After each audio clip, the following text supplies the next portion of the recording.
मतलब उस अमानवीय क्षण में भी कुछ मानवीय पहलू थे आपके साथ साथ। बिल्कुल, मतलब वो ये कट जाएगा अगर ये उनके नाम लेके नहीं बता सकता, लेकिन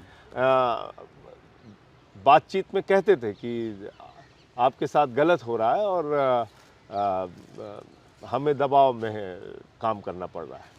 तब भी घर वाले परेशान हो गए होंगे, क्योंकि पीएमएलए मनी लॉन्ड्रिंग का कानून ऐसा है कि किसी को पता नहीं होता कि आप कब बाहर आएंगे। इसी केस में मनीष सिसोदिया 1 साल से जेल में है।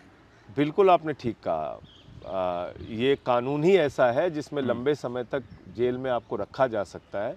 लेकिन रवीश जी, 80% लोग अंडर ट्रायल हैं हिंदुस्तान की जेलों में। कोई 10 साल से अंडर ट्रायल है, कोई 5 साल से अंडर ट्रायल है, कोई 3 साल से अंडर ट्रायल है। विचाराधीन कैदी 10-10 साल से, सजा से ज़्यादा जेल रह गए, वो सजा से ज़्यादा जेल रह गए।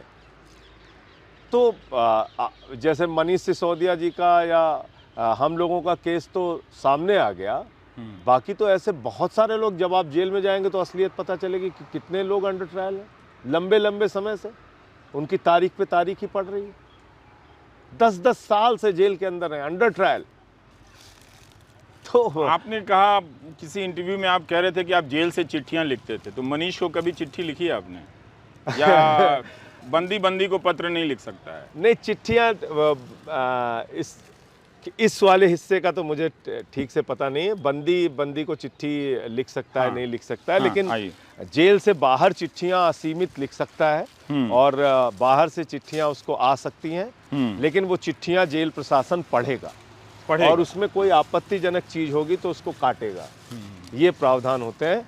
और अगर कोई ऑफिशियल चिट्ठी आपको भेजनी है, जैसे मैंने भारत के उपराष्ट्रपति जी को पत्र लिखा जेल से, तो उसको जेल सुपरिटेंडेंट अटेस्ट करता है और तब वो चिट्ठी जाती है।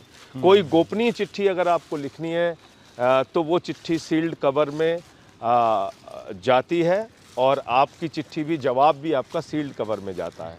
उसमें कई बार कोर्ट के आदेश लेने पड़ते हैं।